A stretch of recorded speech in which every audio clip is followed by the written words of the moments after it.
ஆண்டவராகிய இயேசு கிறிஸ்துவின் நாமத்திற்கு மகிமை உண்டாவதாக. இந்த புதிய வருடத்தோட நல்வாழ்த்துக்களை தெரிவித்துக் கொள்கிறேன்.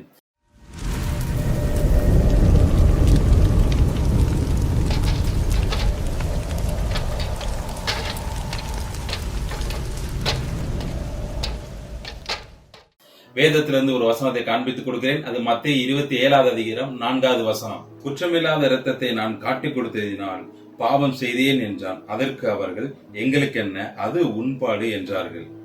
இங்க யூதாஸ் காரியத்தை குறித்து தான் நம்ம பார்க்க போறோம். கர்த்தர் முன் குறித்த 12 சீஷர்கள்ல ஒரு ஆளுதான் யார் அப்படின்னா யூதாஸ் காரியோத்து. இவன் இயேசுவை காட்டி கொடுத்ததுனால தற்கொலை செய்து கொள்கிறான். அதாவது தேவன் இவன் அழைத்தது சாவதற்காக இல்ல, வாழ்வதற்காக.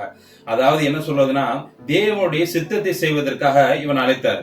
இங்கே வசனம் சொல்கிறபடி யூதாஸ் தேவனை காட்டி கொடுக்கிறான். அவன் நினைத்தது அவரை ராஜாவாக மாற்றுவார்கள், அவனையும் அவன் ஜனங்களையும் ரோமருடைய அடிமைத்தனத்திலிருந்து அவர் ஆளுகை செய்து அவர்களை விடுதலையாக்குவார் என்று அவன் நினைக்கிறான். ஆனா அவன் மரணத்துக்கு ஏதுவாக அவரை கொண்டு செல்கிறார்.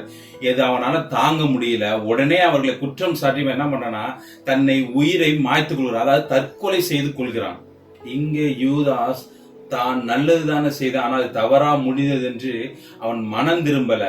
ஒரு காரணம் காட்டிட்டு அவன் என்ன சொன்னா, தன் உயிரை மாய்த்துக் கொள்கிறான். இங்க நாமளும் பல நேரங்கள் என்ன பண்றோம் அப்படின்னா, ஒரு காரணம் காமிச்சு நம்ம பின்னோக்கி செல்றோம். அதாவது அவங்கனாலதான் அந்த ஊழியத்தை நான் செய்யறதில்ல, அவங்கனாலதான் நான் இப்படி செஞ்சேன், அவங்களாலதான் நான் சர்ச்சுக்கு வர்றதில்ல, அவங்களாலதான் நான் இப்படி பண்ணிட்டு இருக்கேன். இப்படி ஒரு காரணம் காட்டி காட்டி காட்டி நம்ம என்ன பண்ணிட்டு இருக்கோம் அப்படின்னா பின்னோக்கி சென்று, அதாவது முன்னோக்கி அல்ல, பின்னோக்கி சென்று கொண்டிருக்கிறோம். இங்க யூதாஸ் காரியத்து ஆசாரியரிடத்துல போய் சொல்லும் போது, நான் தவறு செஞ்சிட்டேன்னு சொல்லும் போது, எங்களுக்கு என்ன, அது உன்னுடைய பாட்டு சொல்றாங்க. எப்படி அதே போல நம்மளும் மனுஷரிடத்துல போய் நம்ம தவறுகளை சொன்னோம் அப்படின்னா நம்ம மனசாகப்படும். அதே தேவனிடத்துல நம்ம தவறுகளை போய் சொன்னோம்னா அவர் மனம் திரும்ப வைப்பார். சோ தேவனுக்காக இந்த புதிய வருடத்துல புதிய காரியங்களை செய்வதற்கு அவருடைய சமூகத்துல உங்களை புதுப்பீங்க. உங்களுக்கு கொண்டு பெரிய காரியங்களை அவர் செய்வார்.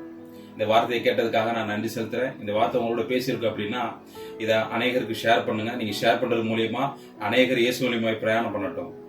May God the Father, the Lord Jesus and the Holy Spirit protect and bless you. Amen.